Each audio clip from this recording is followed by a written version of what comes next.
All right, friends, I just opened up the Zoom webinar. So if you're joining us via the webinar, welcome. And we are minutes, I should say moments away from going live on Facebook.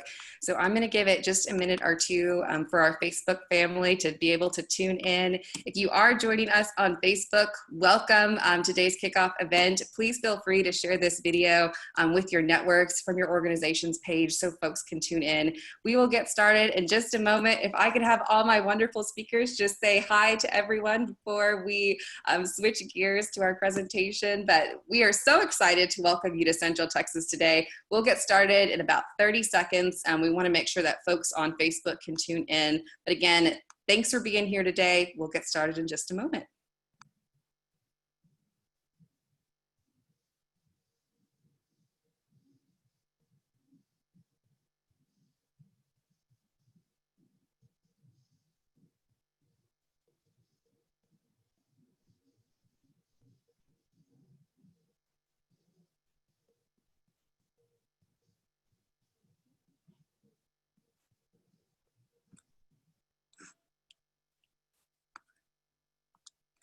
All right. Well, again, welcome everyone to the Texas Counts virtual road trip. We have been road tripping across the state of Texas this week.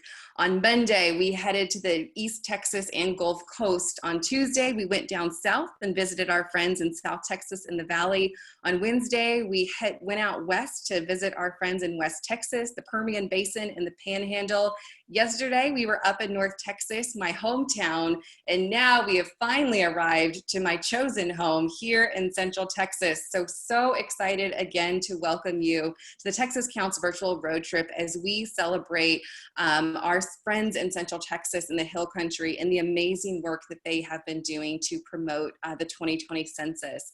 We have a huge lineup of speakers today. Again, really excited to see the representation we have and these trusted messengers and champions here to share with us today.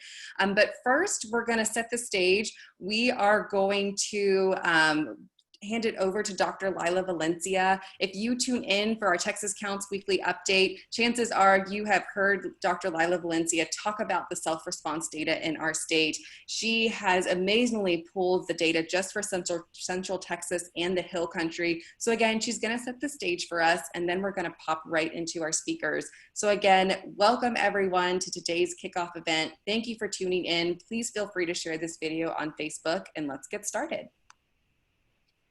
Good morning, everyone. Thank you so much for having me today on the Texas Counts road trip. I also want to thank Katie and Texas Counts. This has been an amazing week. I've had so much fun looking at all the data for all the different counties and the different regions of the state. And it's been a blast. I'd already been doing that for our Monday calls, but I know that when I present the data to people who are on this particular call, you are very much invested. And I know you're even probably checking my numbers and being like, I don't know, last time I checked, it was a little bit higher. But so it's really great to be here with you. I'm a demographer with the Texas Demographic Center. And as you can imagine, the decennial census is a very, very important part of the work that we do. Part of our core products at the Demographic Center are our population projections and our population estimates. And those projections and estimates are informed by the decennial census because they build the foundation for these estimates and projections that we provide to local leaders like you and the legislature for planning the future of Texas.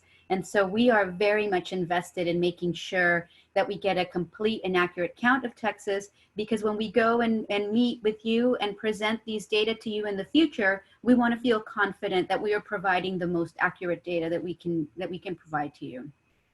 So it was great coming and presenting in Central Texas. That's where I am right now, where our Texas Demographic Center is actually in two Central Texas cities. I am in Austin, in our Austin office, and then our larger office, our main office, is at the UT San Antonio campus. So hook 'em as well as go runners, right? So, or rowdy runners. So it's really fun being here and presenting these data with you. So what I've done here on this slide is sort of presented the top 5 counties in terms of response rate, and then the bottom 5 counties in terms of response rate. I've also provided the milestone for the 2010 final response rate, self-response rate from those counties in 2010. And then sort of the goal, you know, is to reach that 2010 milestone at a minimum. I mean, if we can pass it, that would be amazing.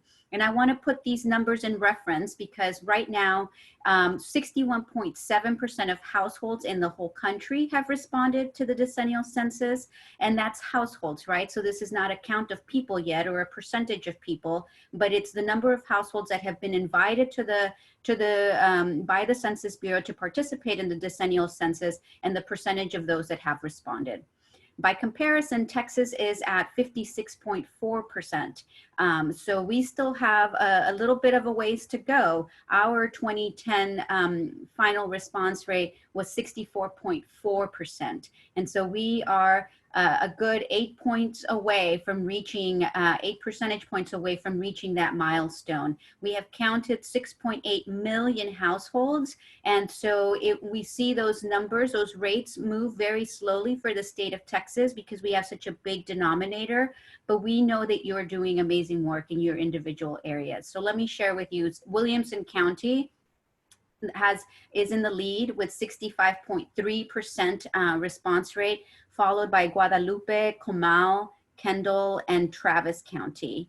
And then Mills, Mason, Kimball, Leon, and Menard are a little bit lower in terms of response rates. And I'll share a little bit more about what we think is happening in some of these areas. But you can see that the county with the lowest response rate right now can reach that milestone with a 15.5 percentage points difference. Next slide, please.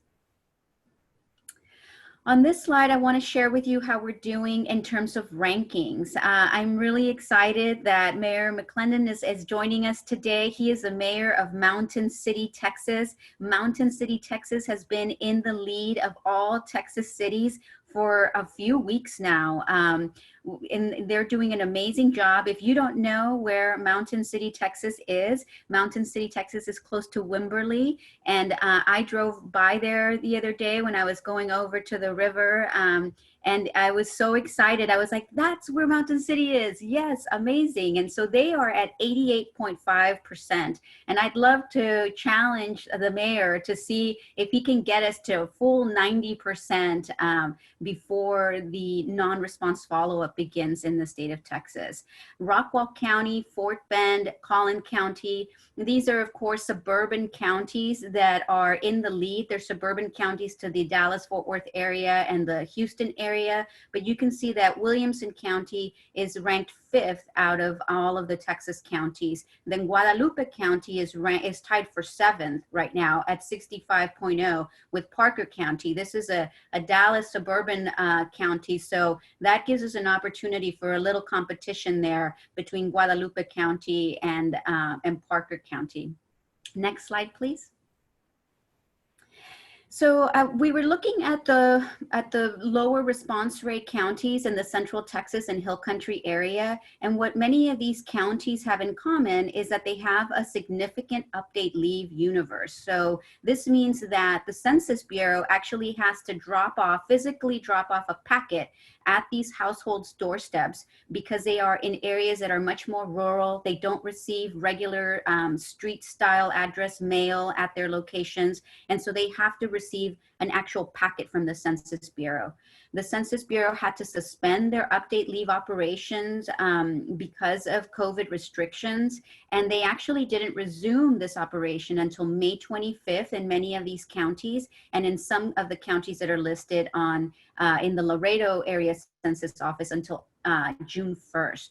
So these counties have a lower response rate, understandably, because while we have all been working really hard since about mid-March to get out the count, this is the first time that many of these households are actually hearing from the Census Bureau and from anyone about the census. So it's critically important that we reach out to the people that we know in these counties and let them know, hey, the census is here. It's at your door. Grab your Census Bureau packet, fill it out. You can either return it by mail. If you have reliable internet service, you can still respond online. And if not, you can call in your responses as well. And so you can see that these counties, even though their response rates are a little bit lower than the ones that I showed you for the larger counties, what you can see is that they've had significant jumps in response rate since the onset of the update leave. So for instance, Mason County saw a 26.7% jump in their response rate since the beginning of update leave.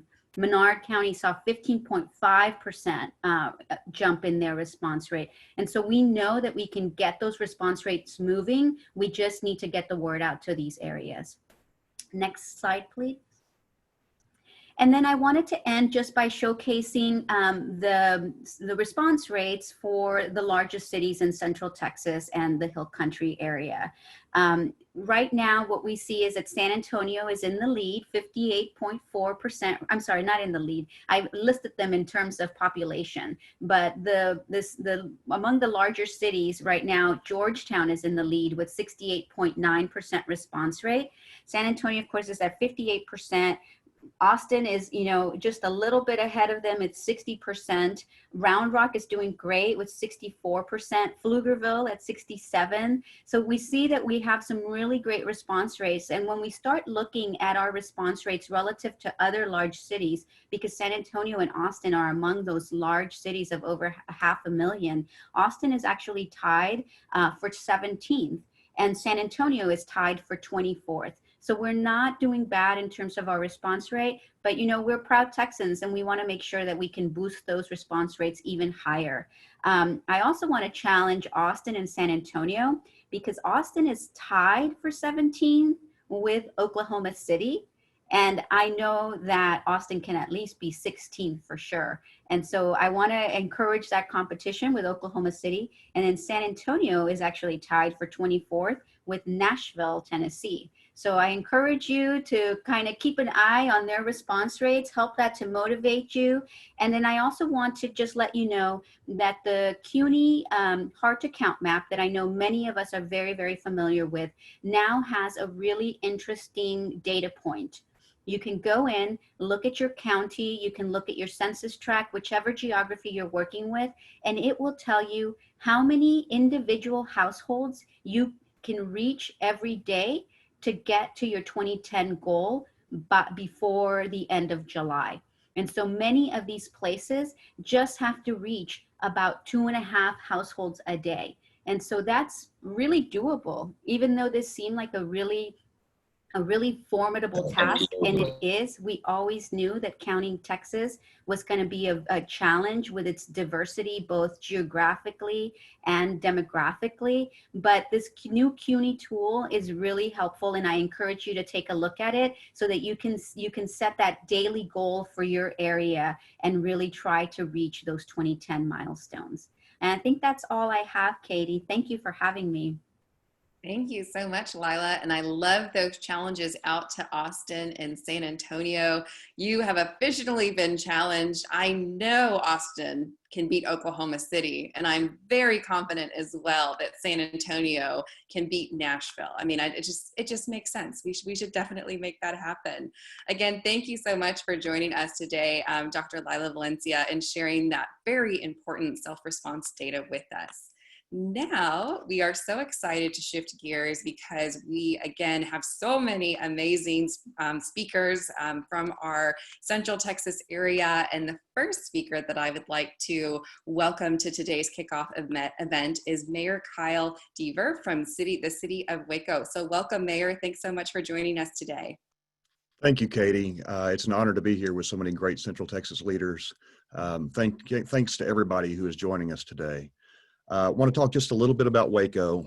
Waco has been on a roll for the last several years. We've got a really diverse economy here, manufacturing and distribution, education and healthcare, and we have a new tourism economy here. We've got one of the best zoos in the state in Cameron Park Zoo. We have a relatively new national monument with the Waco Mammoth National Monument.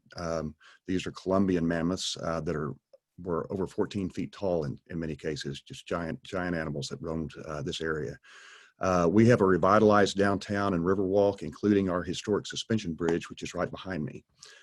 And then, as you all probably know, we have Chip and Joanna and the Gaines Empire, Magnolia silos, and their other things. And last year, we welcomed over 2.6 million visitors to our major attractions. So that has been a great boon to our economy. Obviously, the pandemic has affected that this year, and we can't wait to get past that and get back to our booming tourist economy. We have a number of hard-to-count populations here in Waco, and I'm fortunate to have our Mayor Pro Tem Andrea Bearfield and our council member for District 2, Hector Sabito, and I'm sure they'll be talking about some of this as well. But I want to talk about our college students. We have 3 great institutions of higher learning here in Waco: Baylor University, McLennan Community College, and Texas State Technical College. In all of there are over 30,000 students here in McLennan County, here mostly in Waco. And that's a lot of students for a city the size of Waco. We have about 135,000 people in our city limits and about 250,000 people in our county. So it's a high percentage of our population. College Station clearly has a higher percentage of their population, but I think we're probably second behind them in terms of the impact that our students have on our census count. And trying to count students in off-campus housing in the middle of a pandemic is a real challenge. And I appreciate the work that the census has done to try to work with the universities and colleges to try to determine how many people really should be there during this time, because they're not here right now, and they've mostly gone home. Some of them are starting to come back, but they weren't here on the census day. Fortunately, the census has defined that day as where you should have been now for college students rather than where you actually were. And so hopefully that word is getting out. I'm still concerned about a big undercount there, but that's a really big deal for us. And, I appreciate all the great work that is being done across the state and especially here in Central Texas to get the word out about the census. We all know how important it is, how it affects funding and representation. And we've got a lot of great volunteers and staff working to be sure we get it out. So thank you for having me, and I look forward to hearing from everybody else. Thank you so much, Mayor. And you raised such a critical point when it comes to the census count. So for anyone who has a college student, is in contact with a college student, again, make sure that they are counted in those college towns, even if they went home at the start of the pandemic. So if you were going to school at Baylor and you're currently in Dallas, make sure you're counted in Waco, make sure you're counted in McLennan County. Thank you so much, Mayor, for joining us and raising such an important point. Now, I would like to send it over to our current crowned champion of self-response here in Texas. We are so excited to welcome Mayor Ralph McClendon, who is the mayor of the city of Mountain City. So welcome, Mayor McClendon. Good morning. How's everybody doing? So I want to welcome you to everyone to Mountain City, virtually, I guess. We're located between Kyle and Buda, and also near Wimberley as well. And we're primarily a residential community. Mountain City is, we're a close community. And we work to, it's common to find people that have lived here for 20 plus years. We even see where kids that were raised here returning to Mountain City to raise their family as well. As far as the census goes, we just kind of took a stance of, well, let's take some action on this. And so we designated our city administrator as a census coordinator. And then we also send out various communications, electronic communications to our citizens, different videos, letting, people who have commented on how easy it is to do. And I think that's encouraged others to do it. We send out kind of a status of where we are. I didn't know that we were first in the state until about a week ago. So that was a very pleasant surprise. But we try to just keep everybody engaged, and we do have some senior citizens that may not be as attuned to using the internet as others and stuff. So one of our goals to maybe push us into that 90% is to reach out and allow them to call someone maybe locally here in the community that has already done it, and kind of maybe walk them through it if they need it. At one time we were going to, before the pandemic, talks were to maybe we can set up a few computers and have them come in, but haven't done that with everything going on. I think some of the benefits that Mountain City will see here is, I mean, because we've got senior adults, we've got, empty nesters, we've got young families with young kids and stuff. So there's a lot of different benefits for Mountain City that we see, whether it's for education purposes with, K through 12. We've also got a local community college that's probably a mile and a half outside the city limits of Mountain City, but it's in Hays County. And so it would benefit them as well. We don't have the problem that Waco has because we don't have the college kids necessarily traveling in and out. But I feel his pain on that one. For our senior adults and stuff, we have a senior adult center that's not far away outside of Mountain City that our citizens participate in as well. Also, just the benefits for our roads. The Hays County is growing tremendously, and development around Mountain City is increasing, and so the roads will need to be expanded. So, a more accurate count is important to us. We're also trying to look at my notes here, but just to make sure that Mountain City votes well as well, and so making sure that we're counted well and have representation is important to us. With the census being online, we found that it's easy to complete. At first, I wasn't sure how that was going to go, but after completing the census and all, I believe it made it easier for Mountain City, who is generally pretty well connected internet-wise, that we were able to see a success there. We're planning on trying to finish strong and try to get to that 90% and get those that last group of folks across the finish line. But thank you for your time. Love it. Thank you so much, Mayor McClendon, for joining us. And I love that you brought up that, yes, if you didn't know, the 2020 census is online at my2020census.gov. But if internet is not your thing, do know that you can pick up the phone and call the Census Bureau. You can complete the census in 12 different languages online and over the phone. And they even have a glossary of 59 additional languages. So again, the Census Bureau really wants you to respond. So thank you. Oh, and don't forget paper. Those paper copies did go into your mailboxes. So don't forget, if you don't want those first two options, you always have paper as well. So thank you again, Mayor McClendon, so much for joining us. Again, you are currently you've got that, you're getting to sit on that census self-response throne right now. You got your crown. We'll see if any of the other cities in Texas can catch up. Thank you again for joining us today. Thank you very much. Now I would like to pass it over to David Chin Kanchin. Apologies if I said your name wrong. I really do. I think, I hope I said it right. But David is joining us from Travis County. So welcome, David. Thanks, Katie. And that's right. You got it perfectly. So before I begin, I want to say I'm here in place of Constable George Morales, who is a constable in Southeast Travis County. And, he wasn't able to make it, understandably. Since the start of the pandemic, he and his deputies have been, on the front lines working really hard to bring resources and services to the folks in our community. And throughout all of that, he's found the time to really take a leadership role in our Complete Count Committee.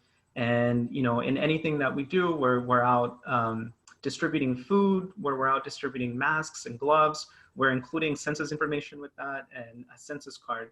And so, I'll come back to that because I really want to talk about how our group that's doing census outreach formed and how we're able to reach out to some of the hard to count community.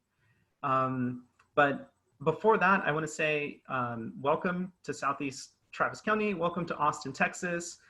There are a few other folks from Austin, so I won't talk about it as much. I'll focus on Southeast Austin, but as y'all know, we're the home of the Texas Capitol. We're the home of UT, where I graduated. Shout out to Dr. Lila Valencia for that cool UT mug that she's drinking coffee out of. And, you know, Austin, not so long ago, was a sleepy, laid-back college town. But a lot has changed. And now we are the 11th largest city in the US. And so, you know, we are the live music capital of the world. We're home to festivals like South by Southwest. We've really become an incubator for technology, for progress. But despite all of that, there's a lot of challenges that we face here in Austin. And that becomes really apparent when you look at that hard to count map. And you see that certain parts of town have a lot higher responses than other parts of town. And you can see that where we're lagging behind, it tends to be places where there is, you know, concentrated poverty, where you don't have as many resources, where you don't have as many services. And, you know, I know that there are a lot of other cities that are dealing with that. But here in Austin, you know, I think people recognize us as this really progressive city, as this really innovative city. And people forget that, you know, we also have some of these challenges. And so that's the area that we've been trying to focus on, you know, and that includes huge parts of Southeast Austin, which is where I grew up. And that's the community I've always known and loved. And I'm really proud to be doing this work here and to have really amazing partners like Leonore and Hannah, who you're going to hear from later. But what we found is that, you know, there are a lot of people who know about the census, and, you know, they know that it happens every 10 years, but that's about it. And so there are a lot of folks in our community who speak diverse languages, who come from different backgrounds, and maybe haven't participated in the census before. And what we found is that when we are able to reach out to those folks and speak to them in their preferred language, and speak to them, you know, in the context of the activities in the community that they already participate in. And we explain to them that, you know, the census helps determine how much funding comes to your community for schools, for roads, for hospitals, for emergency services. People start to pay attention because most of the families here, you know, they're working really hard to provide for their families, for their communities, to help improve their city, their part of town. And I think when we can make that connection and explain how participating in the census can assure that our community is going to get the resources that we deserve based on, you know, the folks that are here. Like I said, people pay attention, people want to participate. And so in the context of the pandemic, it's been harder than we expected reaching out, but we've had a lot of success. And like I said, you know, we're really lucky to have a lot of great partners rather than have big name consultants reaching out to these communities. What we did was reach out to people who were already out there advocating for construction workers, who were already out there trying to get people access to healthcare, who were already working with students and schools and parents and teachers, and bringing all of those people together under this common cause. Because the more participation we have, the easier it will be for all of us to continue to advocate for our communities. And so, you know, I just want to say to anyone from Central Texas that's listening, if you've already completed the census, thank you, but make sure that you tell your families, your friends, your neighbors, every single person that you talk to do the census. It's super easy. You can do it online. You can do it on the phone. It's just 9 questions. It takes about 9 minutes, and it makes a huge difference for your community. Thank you so much, David, for proudly representing Travis County and exactly what he said. Even if you have filled out the census, have you asked your aunts? Have you asked your uncles, your best friends? Have you asked your cousins? Make sure that everyone in your community, the lives that you touch, are responding to that census. So even if it's just picking up the phone to check on that great aunt, seeing how she's doing during this time, but then also putting in some of that messaging of like, hey, Aunt Mary, did you fill out the census? And if she hasn't, go ahead and walk her through that process. It's really important, again, that we're reaching back to our communities, to our friends and families to make sure that they completed it. So thank you so much, David, for joining us today. Now, I am very excited to welcome Councilwoman Andrea Barefield. She is from Waco, and she proudly represents District 1. So welcome, Councilwoman. Good morning, my fellow Central Texans and dedicated census workers. It is my privilege to be a native Wacoan, and as Mayor Deaver has mentioned, there are many things that make our city fabulous and unique that no one ever knew. But the thing that I love more about my city is its unique flavor. Literally and figuratively, as we are home of Dr. Pepper. And every Snickers that is made and consumed in the United States started right here in Waco, Texas. So see, fun facts about Waco that you never knew. But all of that speaks to the depth and breadth of our community. And that's one of the reasons why, every 10 years, it's important that we do our part in building and crafting our community. We have our own flavor and our own vibe. And what I find more important and the most important in this is that our leadership is reflective of our community. And I think that the participation in our census is our civic duty. And it's for the good of our community, because the very first responsibility the federal government has under the United States Constitution is to count all of its people. And living in the United States so that the seats in the House of Representatives can be allocated among the states. But the participation has a broad impact and range of all decisions that are made in our legislative districts, where the government lines are drawn, where roads are built, where transit happens. All of that is reflective of the census and how more than $800 billion in federal funding are distributed annually across our country. We are able to do some amazing things in the city during the pandemic, especially in assistance to our small businesses because of the allocations of funds received from the US government, from HUD. We were able to do some things to grant the small businesses, particularly businesses of color and those mom and pop businesses who maybe weren't able to get PPP or EIDL money during the pandemic, because of money that was allocated from the federal government. But had we not had an accurate count, then how could we get those funds that are dedicated to our city? How can we continue to do things that go beyond relative scope if we aren't counted? So my dedication and flat-footedness is building community and making sure that we have more for our people, that we are able to continue to add the little seasonings that make Waco Waco and make us unique and vibrant, and as known as once before the Athens on the Brazos, just because of the culture and education that we have within our city. But we have to do that, making sure that we're represented at the federal level, and redistricting happens when census happens. And we want to make sure that just as we exercise our right in the polls, we're exercising our right in the census, so we can determine if we have adequate representation in the numbers of seats that we have. If those lines are really reflective of what our communities look like. That's what's important. And I think that everyone's charge should be to make sure that they get counted. We have made it far easier in this census to do so. So I'm asking that we all stand up and motivate and encourage our citizens to let their voices be heard, not only at the polls, but in the census count. Thank you so much, Councilwoman. And I love that you bring up representation. If you aren't counted on the census, they're not going to know that you're there. And so again, speaking to our undercounted populations, folks of color, immigrants, families that move frequently, again, you get to show up on the census. This is your way to show up for Waco, to be present in Central Texas. So again, we can't emphasize this enough. Please make sure you're counted on the census, and your families and friends are counted as well. Thank you so much, Councilwoman, again, for that great message. And my family is definitely a Dr. Pepper family, so thank you to Waco.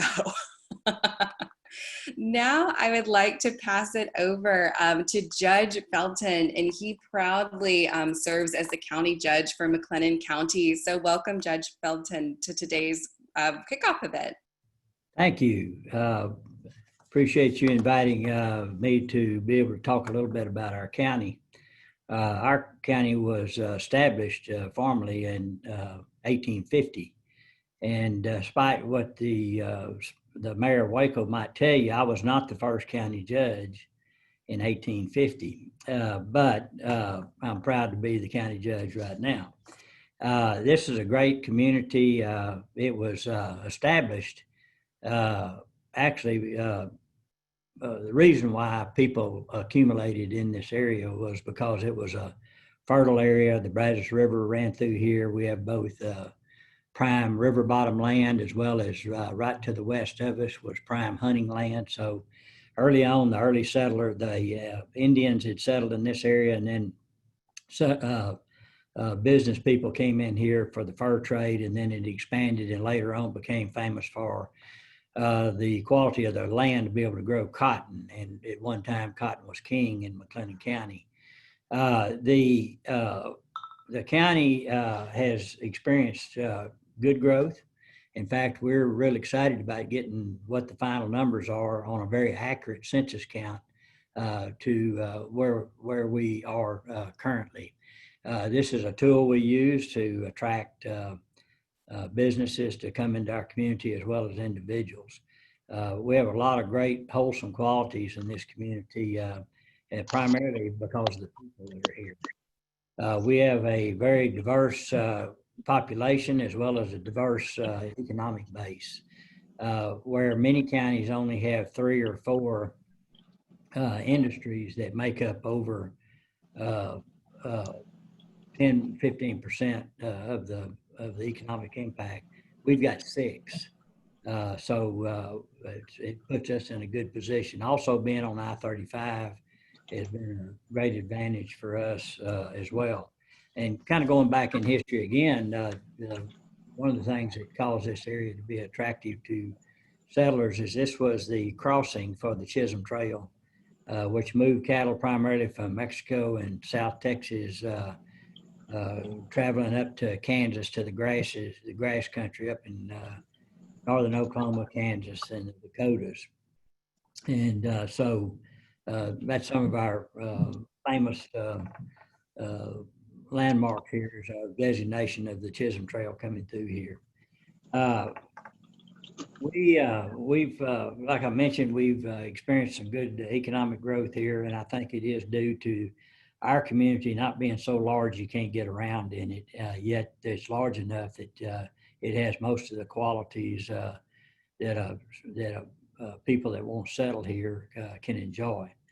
And so in regards to how the census process is working here, fortunately, in which they do many times, the city of Waco has taken on this task and do an excellent job. They've got some very talented people that are heading this up and have helped us along. And so it's up to us. If they're going to do the heavy lifting, we need to be sure that we're surrounding them with all the support and encouragement that we can provide in the community. It's most everything's been pointed out about what we can do, but I mean, it's really back down to relationships with people that you know and their families. And just like Andrea said a while ago, asking that question about have you participated, or if not, what about your family? And that's really people, they take a lot of advice from people that they trust and family members and things like that. So we're actually the best advocates for that. So I look forward to the process and being it completed. And I want to tell you how confident I am that McLennan County will be in full participation with the leadership of the city of Waco. Thank you. Love it. Thank you so much, Judge. And I love the little Texas history lesson you shared. I'm proud to say in college, I got over, I think it was like 102 in Texas history when we had to take it in college. So I'm a nerd when it comes to that. So thanks for sharing. And again, just highlighting the importance of those trusted messengers, whether that be a faith leader, your doctor, a teacher, elected officials, a family member. Again, we got to make sure that we're promoting the 2020 census and our community is hearing it from a multiple different trusted messengers in our community. So thanks so much, Judge, for joining us today. Thank you. Now, we are not done with our Waco McLennan County representation yet, because I am very excited to welcome Councilman Hector Sabido to join us today. He is from the city of Waco and he proudly represents District 2. So welcome. Good morning, buenos dias. And it's kind of hard to give Waco facts after Judge Felton has gone, after Mayor Deaver has gone, after Mayor Pro Tem Bearfield have gone, but I would not do my alma mater justice in a Zoom call full of Longhorn fans if I didn't say Sikkim Bears, which is proudly located in the middle of Waco, Texas, and in District 2 specifically. And so we're very proud of our four-year university here.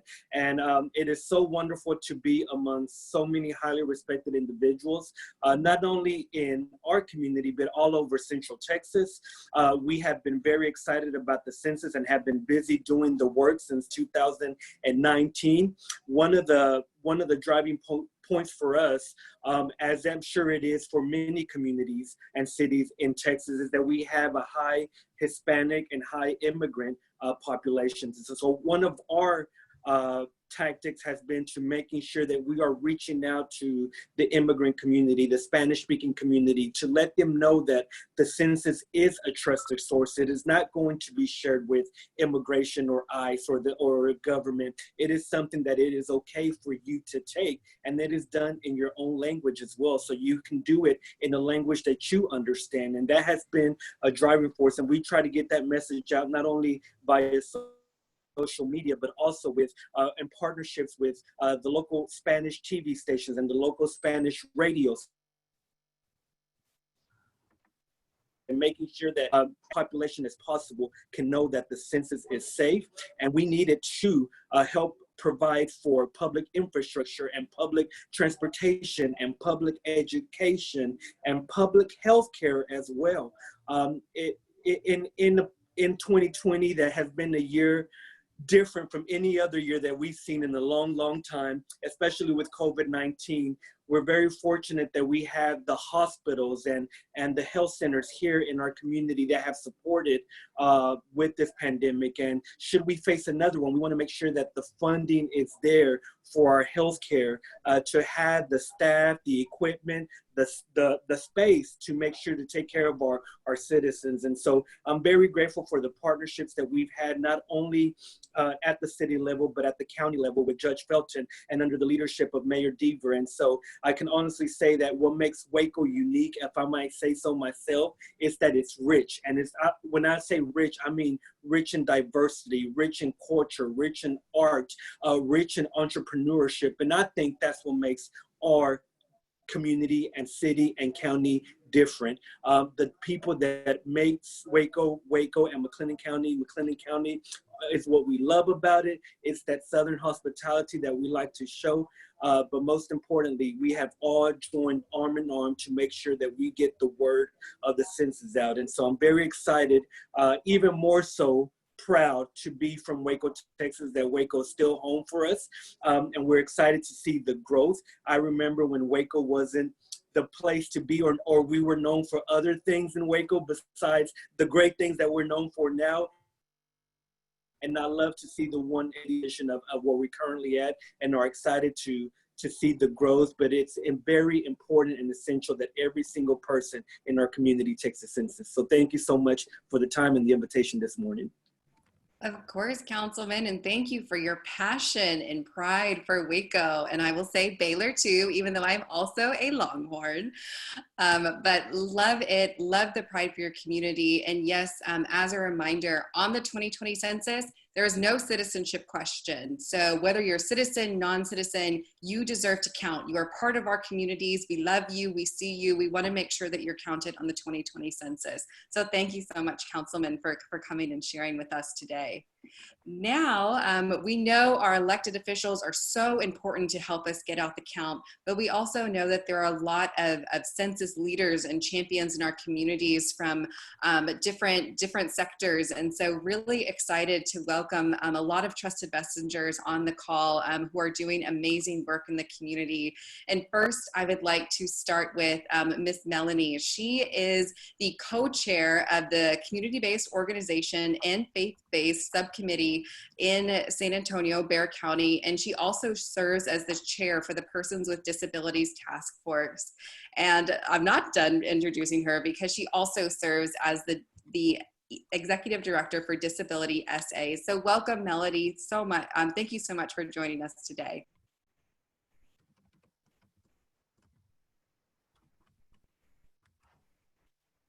Melanie, so sorry, I think you might still be muted. I was, and I apologize. That was the one thing you told me to remember, and I failed.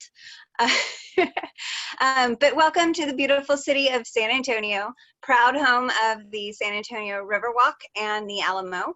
And we did our complete count committee in partnership with Bexar County. So it was a city-county effort that joined together, and we took our city apart in various focus areas, from a committee that worked on media, a committee that worked on government, a committee that worked on education, and I was honored to serve as a tri-chair for the community and faith-based subcommittee for our complete count committee in San Antonio. We have a population just under 2 million people, and my focus was within that subcommittee was on the people with disabilities, and 1 in every 7 individuals in San Antonio has a disability. And so we wanted to make sure that we were doing our best to, one, create the image and impress upon people that the census is for everyone. So we did a lot of due diligence in having our PSAs always in ASL and closed captioning, to making sure that we reached across the board, whether you have a vision impairment or a hearing impairment or an intellectual developmental disability or mental health challenge or a physical disability, that the census is there to count everyone. And so we really emphasized the various tools that the census put together, from not just saying in all of these other, in 49 different languages. It's also in ASL. The guide to taking the census is in ASL. It's in Braille. It's in large print.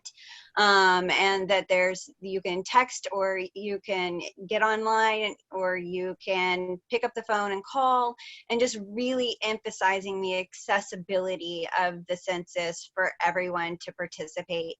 And then just reaching out into our community to make sure that everybody kind of looked out for their neighbor, right? To making sure that our older adults with disabilities and our families caring for individuals with disabilities were reached specifically and directly, to make sure they were participating in the count. Going out to the areas where those individuals are specifically served, and working with the disability service providers.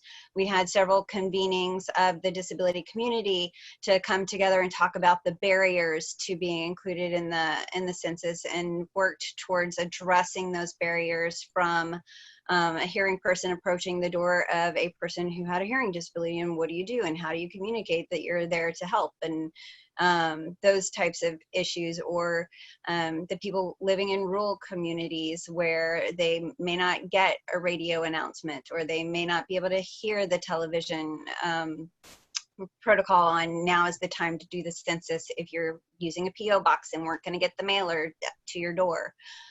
So we really buckled down and looked at ensuring that these communities of individuals who are at risk of being undercounted were specifically targeted and notified and encouraged to participate by people that they trust, and to let them know just the impact that it makes on the services that they themselves receive in our community, and how those federal dollars follow the count of the census in coming into our community and making our city a better place to live.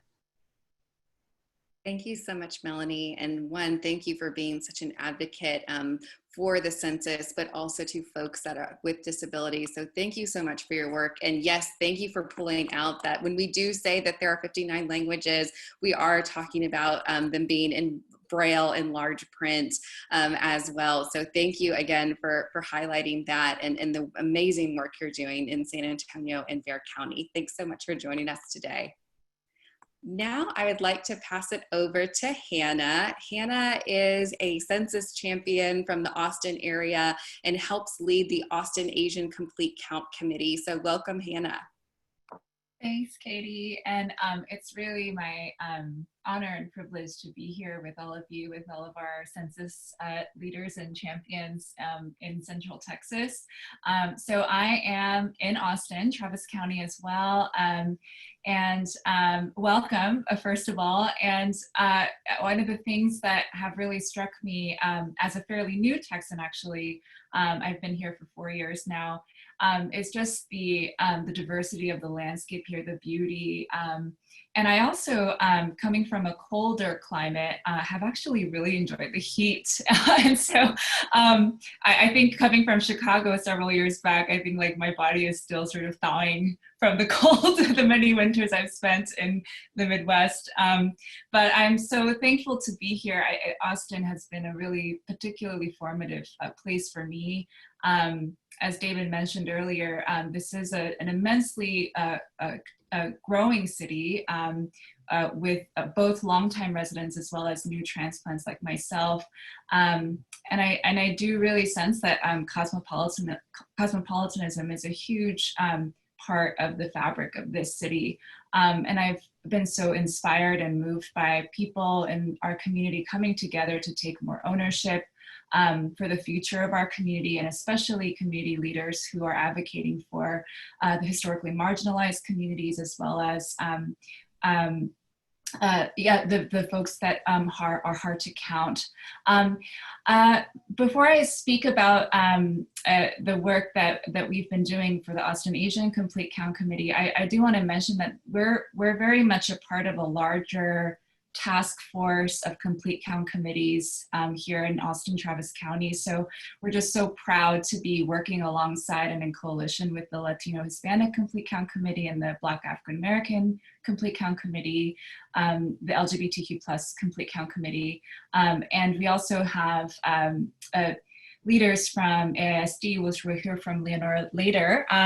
But there's these leaders in our city who are really stepping up to move our communities to take ownership over this process. I won't repeat too much of what's already been said about why the census is so important to our community, namely about the distribution of federal funding as well as fair representation. But I do want to mention too, kind of coming back to what David mentioned earlier, about the challenges that we're facing here in Austin, which is that in the hard to count communities, the importance of having trusted voices share this message really comes back again and again. And I think that a lot of it too does have to do with, especially if you're part of a hard to count community or an immigrant community of color, identity and belonging is such an important part of this question, and even the doubt that a lot of folks may face about sharing one's information with a government agency. And so I think to emphasize yet again, not only that there's no citizenship question, but also that one's data is protected and it's completely confidential, and that it cannot be shared with any other government agency. I think that that's a really important message that we have to emphasize over and over again. But I think too, kind of on a more, taking a step back, if we're not counted, then, it's as if we don't exist. And that's not what we want. And especially in communities that have been historically marginalized, not only in our city, but across our nation. I think on that note, I'm just going to pass it over back to Katie, but I thank you again for having me. Hannah, thank you so much. And yes, Hannah is exactly right. When you send that information to the Census Bureau, the president can't access it, ICE isn't accessing it, the FBI, local law enforcement, your landlord, no one is accessing that data. It is confidential. And again, yes, Hannah, for our communities that have been marginalized in the past, we want to make sure that we're counted, that we're represented on the 2020 census, and folks know that we are here and we are here to stay, and we are here to continue to contribute to our amazing communities. So thank you so much, Hannah, for joining us. Now we are going to head back south down on 35. We're going back to San Antonio. Really excited to welcome Greg.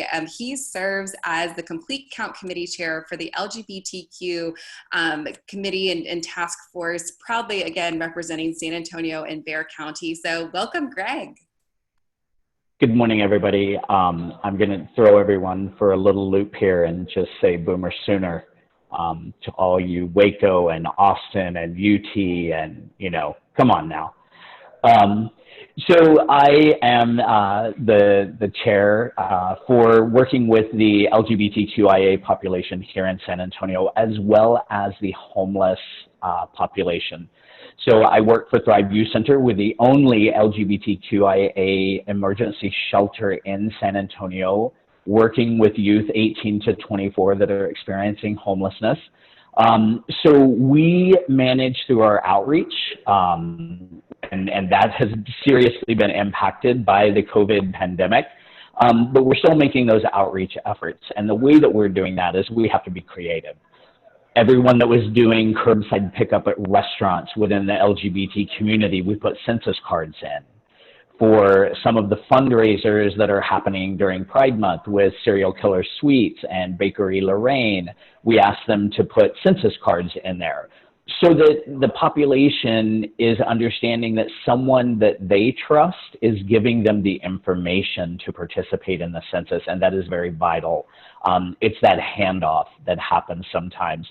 So going to the pharmacies, I'm the co-chair for the End Stigma and HIV Alliance here in San Antonio, and I also sit on the Ryan White Planning Council, is getting with some of the pharmacies that are distributing medications to the HIV population, putting the census card in there so that we have Ryan White federal funding, that Thrive continues to have the HUD Continuum of Care program where we're able to house up to 20 youth in their first apartment for up to a year. So all of this participation within the marginalized community is very vital for our work, working with the community-based organizations to let them know to make sure that the undocumented population is still counted, that schooling, education, Head Start, the meals that happen in the school system, we need everyone to be counted in order for those to be able to continue.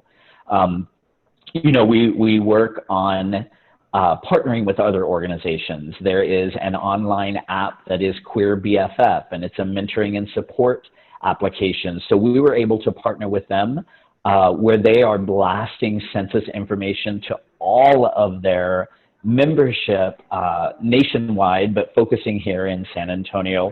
So it's about doing things differently in order to reach the population that I specifically work with. And, just yesterday we were able to do a Queer the Census photo shoot on the Rainbow Crosswalk here in San Antonio. So we're excited to get those photos out. And it's about us being counted. And one of the major stepping stones was regard to the male and female being the only questions that was going to be asked on the census. And for us, our message is silence equals permission. If you are silent, you give permission for this to continue, for us to be marginalized, for us to not be counted in the way that we are.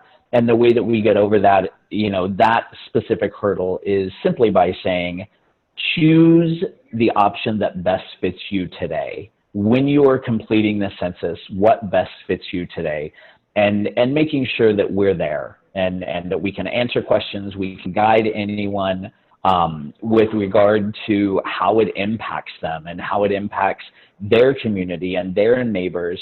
And when we're talking about, you had a great point of calling your tia or abuela or whomever it might be. When we're at events, we ask people, did you complete the census? Yes. Did you ask your friends? No. Ask them. Ask them to complete the census and tell 10 people to complete the census. And that's the way that we broaden the scope of our work, and being out there and understanding and being available is paramount to the work that we do with regard to the youth experiencing homelessness, to the LGBTQIA population, and to the HIV segment that's here in San Antonio. So I'm very happy to be a part of this. I think we're all doing great work, and it's outstanding, and we should all applaud ourselves, but there is still work to be done. And once we get there, and once we have the numbers that we want to see, we have to go back and thank those communities and thank those community-based organizations that made the introduction for us to be able to do that work and to share the message of the importance of participating in the census. So thank you for the opportunity, and I sure hope we have a college football season. I'm not sure how it's going to look, but I'll end with Boomer Sooner. Oh my gosh. Okay, I'm done laughing. Thank you so much, Greg, for joining us today. And I get that you need to represent your school, but I have the mic again. I can put my horns back up again, so I'm going to do it. But really, thank you so much for highlighting, again, the importance of making sure our communities are represented on the census. We know the census questions aren't perfect, but this is your opportunity to self-identify, whether that, again, is your gender, your sex, again, only male or female, but Greg, thank you for allowing folks that space to identify with where they're at now. And same goes for ethnicity. There's a lot of options on there, and some of our communities aren't represented like our Middle Eastern, North African friends. So again, we need to make sure that we're showing up on that census form, so in 2030 that there's more representation and we're counted. And also thank you for all of the pivots to our community partners that you have been making in your efforts. COVID has put a big wrench in our personal and professional lives, and the fact that you are still going out there making sure our communities are counted is huge. It's big. Thank you so much for continuing that work. Now I am excited to turn it over. We're going back north, but we're going out east a little bit. We're now going to Bastrop County, particularly to the city of Elgin. And we are so excited to welcome Miss Amy Miller representing the city. So welcome, Amy. Hello, we are really glad to be here, and certainly want everybody to make sure that you get counted in the census.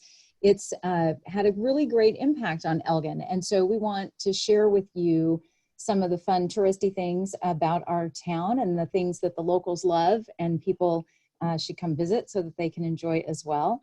And since we're all in this COVID time and needing to do more things virtually, we have some pictures that we're going to try to share. So I think I'm set up to share my screen, but I do need just a couple seconds to get that pulled together.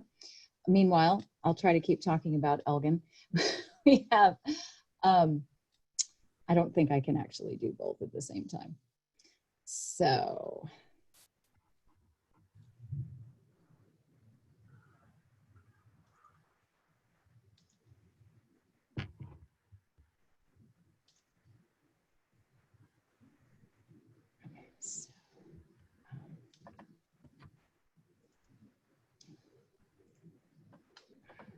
Amy, not sure if this helps with the bottom. You should see the share screen. And when you click on that, another box will pop up and it will have all of the windows that you have on your desktop open.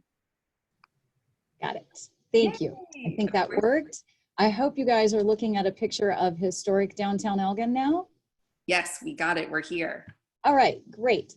And so for us, the census in 1916 might have been a little easier. There were far fewer people to count in Elgin, Texas then. And, but we still have a historic downtown district that looks a lot like this, this picture for sure. And so for us, we wanted to remind you guys about our historic district and also take you to see the, I'm still trying to figure out how to get between slides. We are famous for bricks and sausage. And if you haven't ever been to a Hog Eye Festival, please, once the pandemic is over, make it your mission to do so. Right, we do. So now can we see bricks and sausage? Yes. All right, okay, good. Now I have a plan. Yes, we do have a fantastic festival in our downtown district, the fourth Saturday of October. And right now we haven't made any final decisions under COVID-19 as to what we're gonna do with that event. But you can always see amazing brick architecture and you can always eat amazing hot sausage when you come to Elgin. And you can do it safely with face coverings and social distancing. You can get it to go. You can use the drive-throughs. You can sit down with some limited seating at some places. But of course, we would love for folks to come out and enjoy some of our famous Elgin hot guts. We also hope that you'll enjoy the farms around us. And so Elgin is only 19 miles east of Austin, and we are surrounded by beautiful Blackland Prairie farmland. And so thought everybody, we always feel good when we see cute animal pictures. So there's these little babies are actually at our community college. Elgin is the home of Elgin's ACC campus. And we have a program that specializes in vet technology. And then we also have a sustainable agriculture program. So you can come out and see the charming farm animals. But we are, as I said, open for business, and we would love for folks to travel through again in a safe manner. The pig is our Priscilla mascot for our Hog Eye Festival. And of course, we're Wildcats here. So all the locals are, trying to encourage you to do that. But as we all know, it's a really struggling time right now for businesses, and Elgin's downtown district is home to over 100 locally owned businesses. And most of the businesses on Highway 290 are locally owned, whether they're a franchise or not. We have huge local employment and investment from our locally owned businesses. And so we want to encourage everybody to be taking advantage of that. Our downtown district has had a lot of renovation, and this building is one that opens in July with 14 loft apartments and a new 1,400 square foot commercial space. So you can see in these pictures, they completely rebuilt the storefront so that it is representative of the 1910 storefront it would have had. That's a new rolled tin canopy, but that was a very traditional type of canopy in Elgin. And you'll be able to see those as you go through the downtown district. And we're really excited about this property. This is a 10,000 square foot reinvestment project. And when you think about the census, something like historic preservation may not seem like those two are really all that connected, but they most assuredly are, because the federal funding that helps support programs like the Texas Historic Commission, which helps us with the technical guidance to be able to do this kind of preservation locally, that funding is all impacted by the census and the counts that we get and how much dollars come back to the state, and ultimately that help fund things like this at the local level. Everybody, every time when you fill out that census, you're impacting that and you're making a big difference there. We have some amazing, fun, locally owned businesses. This one is Earthen Metals. They're a metalsmithing shop, and you can take blacksmithing classes here, and as well as be able to have them do a whole great variety of custom products. This is Emilio. He's one of our downtown business owners, and he custom shapes hats for you. Now his hats literally get mailed all over the world. Australia is one of his big customers, and he's so much fun to visit with. Shapes the hat right there while you wait. And he's a good example of a young person who wasn't very familiar with the census when I was first going around downtown chatting with people about how important it is.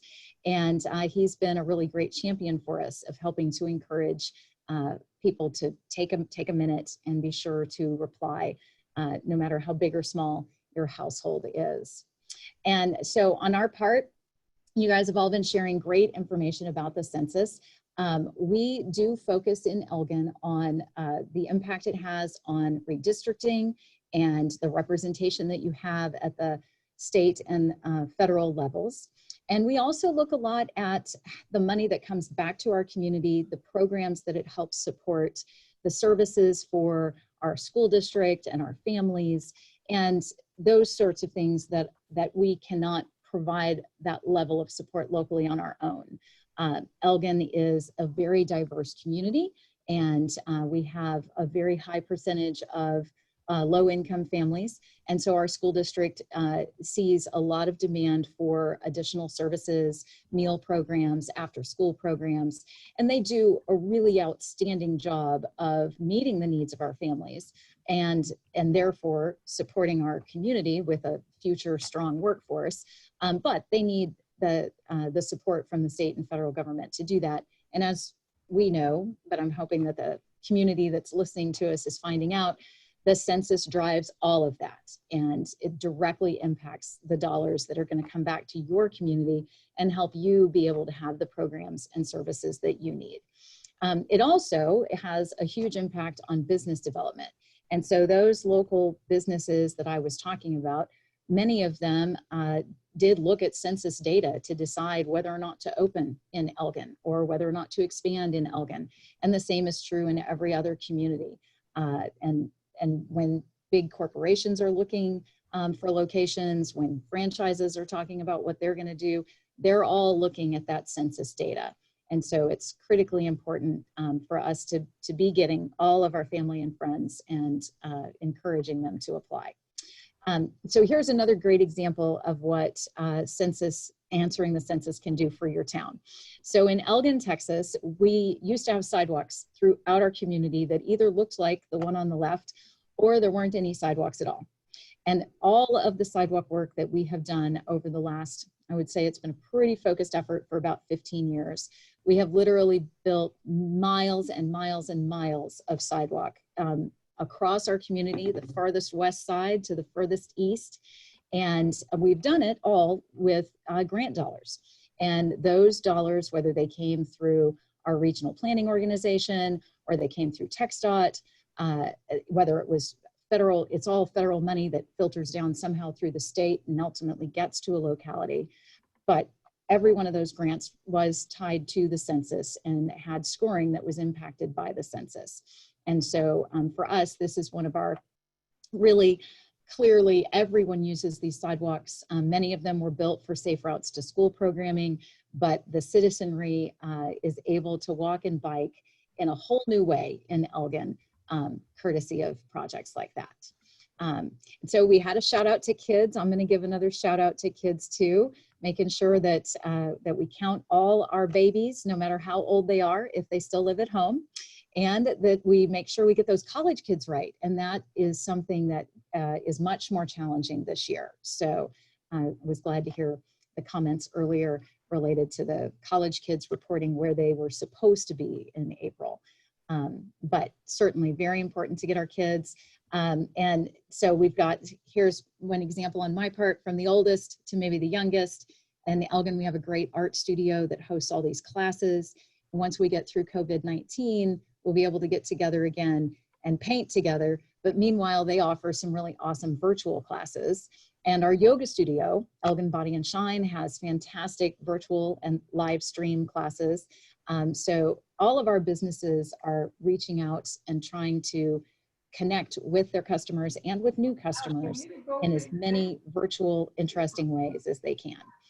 But again, if you want to come visit, we have lots of places for you to shop and dine in a safe manner. And again, the census impacts our roads and our schools and pretty much everything about you every day. So on your part, you want to be able to help preserve a beautiful community and have a strong community with great programs and assets, then you should make sure that you respond to the census. And we hope that you'll come see us in Elgin when you can and enjoy our sausage. Thanks. Thank you so much, Amy. And I love that you never sausage a place. That's a very fun motto. I'm about it. I'm here for it. And Amy, thank you so much for virtually taking us through Elgin. I will admit I've driven through. I have not stopped, but I promise next time that I'm in the area, I am stopping. I'm getting some yummy barbecue and really excited to visit. And thank you again for just visually showing us why, again, it is so important to make sure that our communities are responding to the census, because our communities, our business really rely on that data and to make sure that those funding dollars are coming back. So thank you so much, Amy, for sharing. You're welcome. Sui, y'all. Now I'm really excited, and you kind of keyed us up and Amy, if you could just go to the bottom and click stop share. Thank you. Now, oh, I can actually do that from my end. Could you? Awesome. Cool, I did it. I'm glad that you teed us up about the importance of counting young kids, because our fabulous last two speakers are going to be talking specifically to making sure that our kiddos are counted on the 2020 census. So excited to welcome Miss Leonor Vargas. She works with AISD. She is the administrative supervisor of parent programs for AISD and their Department of Communication and Community Engagement. So welcome, Leonor. Thank you so much for joining us today from AISD. Thank you, Katie, for having me this morning. You want to pull up my slides? Yes, well, we're going to get those up right in a second. Thank you.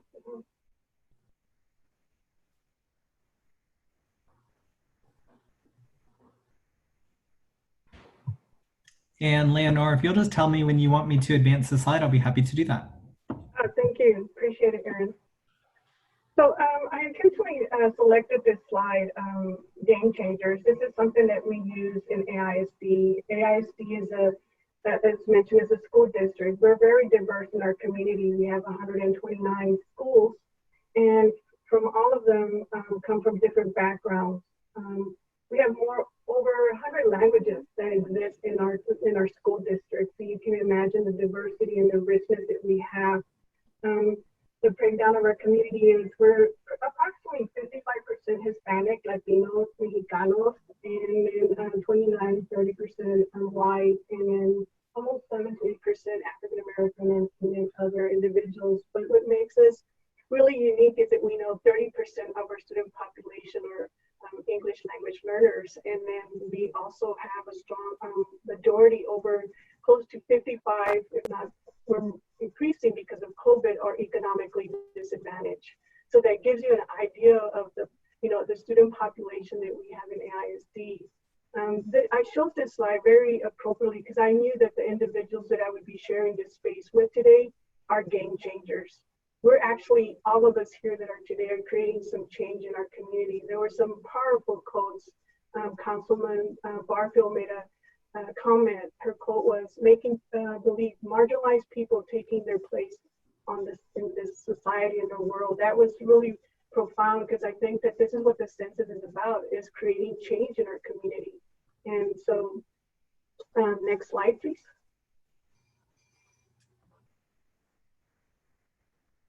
So bienvenidos. Rarely had to, one of the things that we developed very early on is basically an inclusive message for us, and it's in alignment with the census. If everyone counts, todos contamos. Next one, please. My colleague stated earlier, Hannah and also David, that we are part of Austin Travis County Community Counts. We meet weekly, and it's a collective group of individuals, and I think that's, when I say collective impact, this is what it is. In Austin, Texas, it's a collective impact. We partnered up with the Austin Council of Parent Teachers Association. In other words, we engage with all our PTAs at all our 129 schools to help us get the word out. about the census and also with the Texas PTA as well. We also partnered with 100 school-based community partners, that 100 plus that were nonprofits that provide services to our students and families at all our schools. One of the things that we did early on in partnership with United Way and Aleo, just to show the bridge here, is we started training parent volunteers to basically establish census ambassadors, what we were calling, and those were the trusted voices that I keep hearing all of you mention about how important it is to have trusted voices in our communities. Next, please. The majority of our outreach has been in what we call the Eastern Crescent in Austin, which is in the east of I-35, where the majority of our Title I schools are located. I had the privilege of working with approximately 70 parent support specialists, which are trusted individuals and trusted voices in our community. And they reach out to our hard-to-count populations, which was mentioned earlier, included infants, young children, and their families. And those are majority right now, as you know, by data shows that they're not being counted in the census. Next, please. One of the things that we use in the district is what we call the 4 I's of engagement and communication. And we definitely have heard today here from all the previous speakers how important it is to be inclusive in our messaging and in our communication. And so that is something that we take to heart here in the district, because we're so diverse, is we continually ask ourselves, whatever we're doing, are we being inclusive of everyone's abilities, everyone's languages, everyone's economic, everyone's in their neighborhood.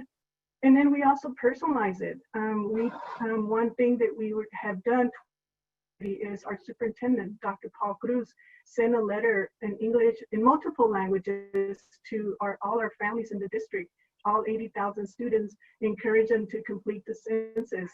And most recently, we also sent a congratulation letter to all our graduating seniors. And within there, we included about the importance of completing the census. And also we talked about the importance of registering to vote and how that is very important. So we were also connecting the census and voting.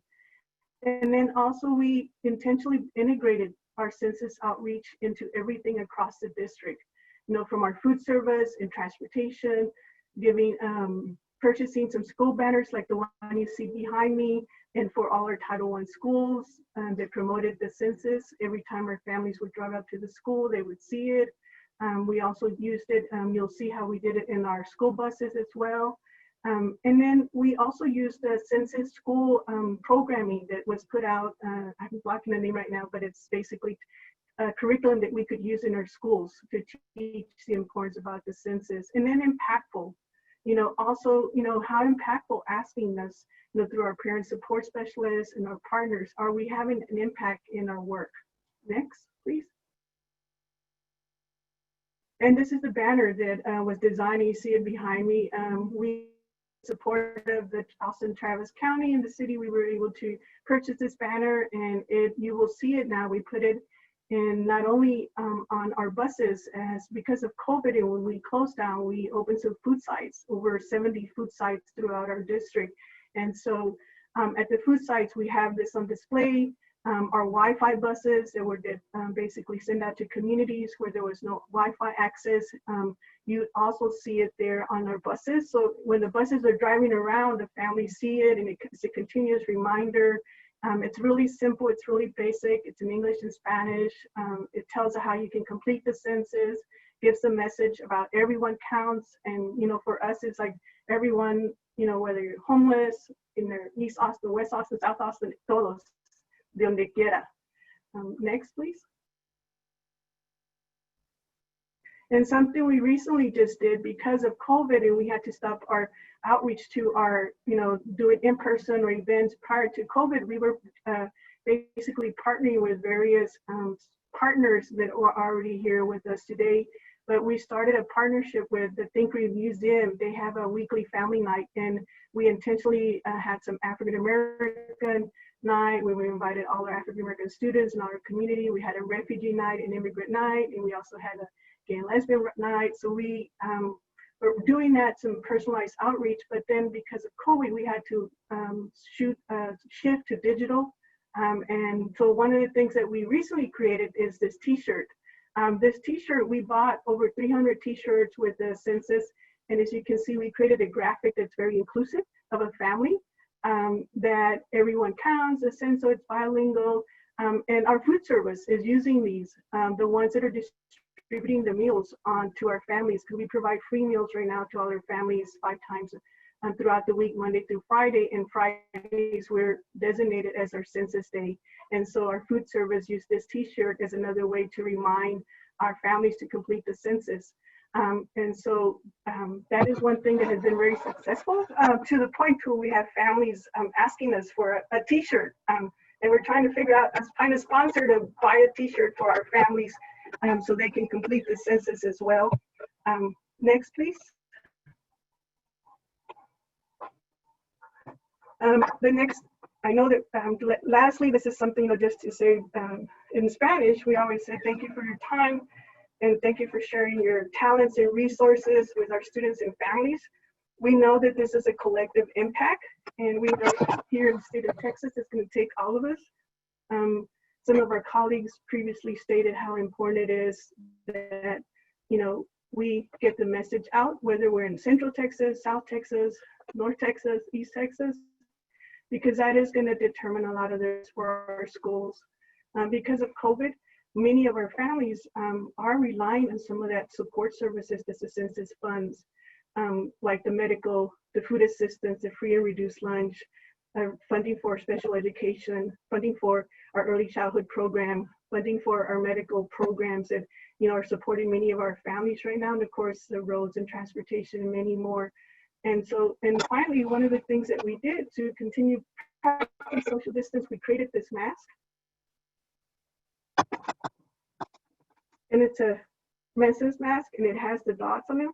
And so it's basically to promote social distancing, and also to promote families to continue wearing a mask and to prevent COVID. As you know, the highest number of COVID right now, positive testing are happening in our people of color communities, our Latinos, and our African American. And so we'll be passing out these census masks, and also as a way to continue always promoting census. So thank you, and thank you for the privilege to be here. Thank you, Leonor, for your time and your talent and your resources that you have been sharing with the Austin communities and with us on today's kickoff call. You're such a champion for families, and I love how you are still pivoting in terms of getting out the count in Austin. So thank you so much for joining us today and making sure that our youngest Austinites and their families are counted. Thank you. I'm going to have to jump off. I have another presentation, but thank you all for being here. Sending everyone healing energy. Bye-bye. Thank you. Now I'm very excited to welcome Ms. Juani Torres. She is on San Antonio's Complete Count Committee for the Education Subcommittee and also on the Kids Under 5 Task Force. I am also really excited because I think we might share a mutual love for fun earrings, and I love the ones you are wearing today. So welcome, Juani. Thank you so much for joining us. Thank you. Hi, everyone. Buenos días. Buenas casi tardes. Me llamo Juani Torres. My name is Juani Torres, and I am one of the co-chairs for the subcommittee we have under our Complete Count Committee on Kids Under 5. And so, San Antonio, well, first, let me pause and share a little bit about the screen. They asked me to share one of my favorite places in San Antonio. This back here is El Farolito, which is in my south side of San Antonio. It's my favorite place to go for mangonadas. And raspas and all the good stuff. So I wanted to share a bit about my own community. So yes, as someone that is very family oriented, as is our city, I was very excited to jump at the opportunity to help lead some of our efforts for our San Antonio families. And though COVID, of course, has shifted all of our lives, we continue to work hard to try to reach people where they're at, both in English and in Spanish. As you know, Kids Under 5 are the most undercounted group out of all groups. And the reason it's important for us to do as much communication and engagement is because sometimes their parents are young too. When I think about my own friends, folks that I graduated with from high school, and are now still in my life, they already have babies and they don't know if they're supposed to count them or not. So our engagement efforts have been partnering with pre-K centers, with Head Start, with different parishes and also different at-home care centers, understanding that we need to meet people where they're at for us to be able to have the level of trust and engagement that we need to get them counted. Also funny, I got this picture from Google Maps because my pictures in front of El Farolito are not the most flattering, since they're usually me eating my mangonada. But this one's really funny because I think it also speaks to my community. As you know, during Lent, for many Catholics, especially in my Latino community, on Fridays we do not eat meat. And so El Farolito here has, what I guess it's on this side. We have different plates, like fish plates for our family. So that's why that's there. But, you know, on that, our city is very family oriented and we need to meet people where they're at. So with that, here in San Antonio Bexar County, we've been partnering with VIA. So also we also have our buses sharing messages on the census. We are partnering with our school distribution sites. So as you know, and the food bank. So during the summer, a lot of our families that are on the free food plan, lunch plan during the school year are still allowed to go get meals. And so we're partnering with them to make sure that they share a message about the census. And why it's important. Sometimes we don't connect the dots because we haven't been enlightened by what the census actually does. And so it's important for us to remind our families that it's how we fund those lunch programs. It's how we fund Head Start. It's how we know how many people to count to then get federal funding to support these services like the food distribution sites during the summer. It's how we fund public transportation and roads. So it's about us really trying to kind of walk folks toward that path. Something else that's been happening here that I think is really cool, because even though, again, we're in quarantine, a lot of our folks still are essential workers. They still have to either take public transit or drive to work.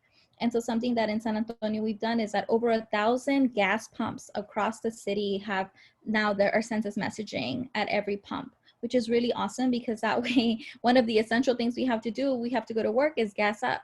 And we can always have that reminder. We've also partnered with, of course, our local Univision station, Telemundo, and our radio stations, both again in English and in Spanish, to get out the message of the census and why it's so important to get counted. Lastly, you know, in San Antonio, and I imagine this is true for so many of our Texas cities, we have many families that are mixed status. And so, you know, sometimes it's scary because even though there is no longer an immigration question, we wonder if we're going to out, you know, one of our family members by sharing that there's 5 at our home instead of 4, or that there's 7 instead of 5. So we've been trying to do some civic education there as well, again, and bilingually, to share that, one, this information is protected. Nobody can access it for like 70 years, right? So people cannot know your private details, and it will be an enumeration. It's a count. So you don't have to write all the details of every single person that is living in your home for you to be counted and for those that you love to be counted. And then again, finally, driving that point home that all of this, the reason why we're pushing so hard and why we're working for free is because it matters for our community's well-being, our sustainability, our programs, and our livelihood.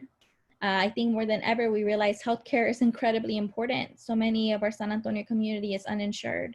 And so the more funding we can get for those public testing sites, for those public clinics, the more we can help each other. So with that, I want to thank you all so much for allowing me to join you. We're doing the best we can under the circumstances we are. And I do think San Antonio is on the way to lead amongst our state and hopefully our country. So thank you. Thank you so much, Wani, for joining us today and proudly representing San Antonio and the South Side. And you raised so many important points. Of course, one, making sure that our babies, our toddlers are counted on the 2020 census. So even if your kids aren't in school, they still count, because your 2-year-old is going to be 12 the next time the next census comes around.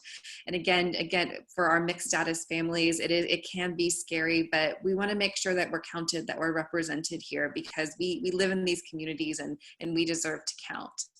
Now without putting her on the spot, so Miss Elizabeth Lutz has actually been working at a food giveaway this morning in San Antonio, giving away boxes to families.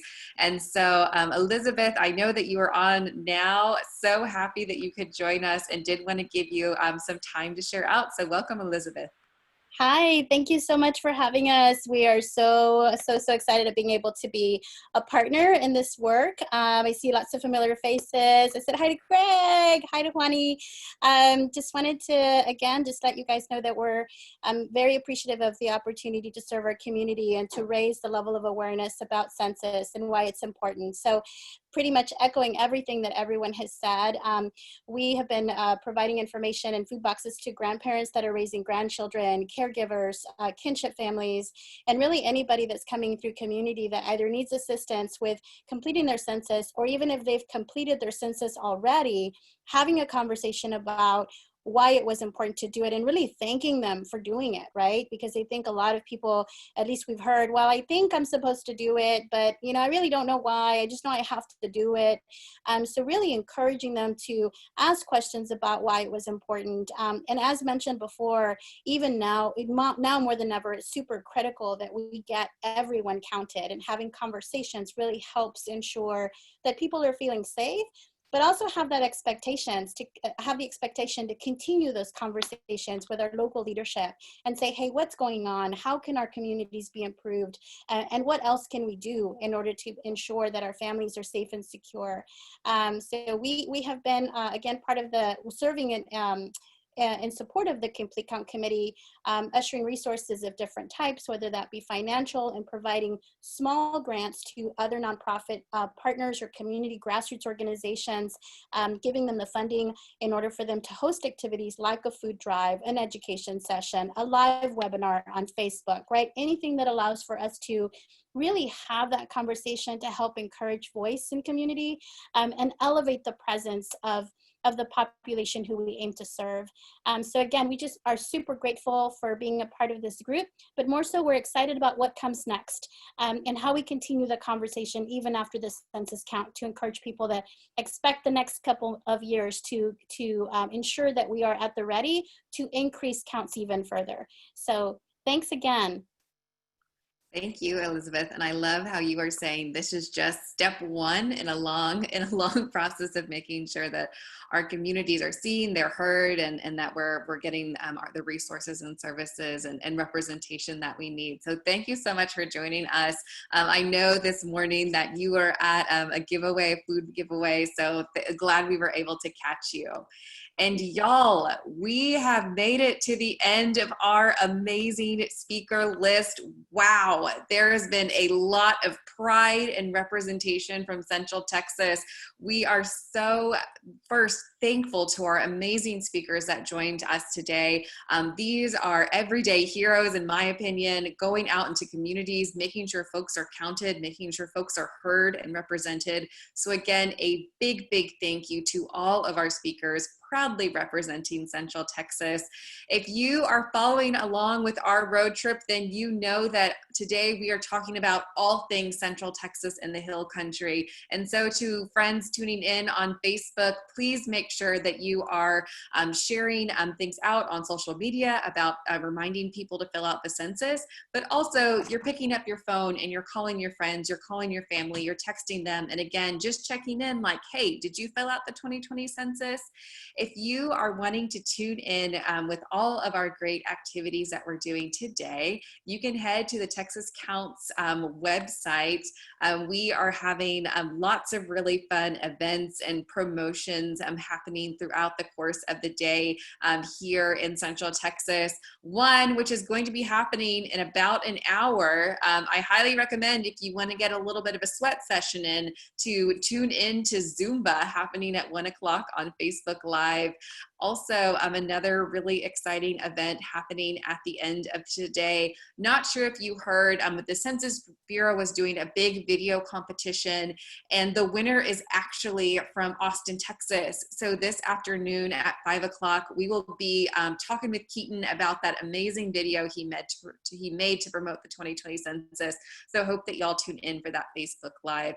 But again, as you can see, so many exciting things are happening in Central Texas today. And I really hope that folks are able to tune in and see the great work that your neighbors and surrounding cities and towns are leading.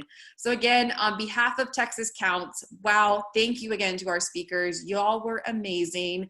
Two, if you haven't been able to talk to others about the census, today is the day. We want everyone in Central Texas and the Hill Country talking about the census. So thank you so much again from Texas Counts, and we look forward to connecting with y'all virtually on the road. Thanks, everyone.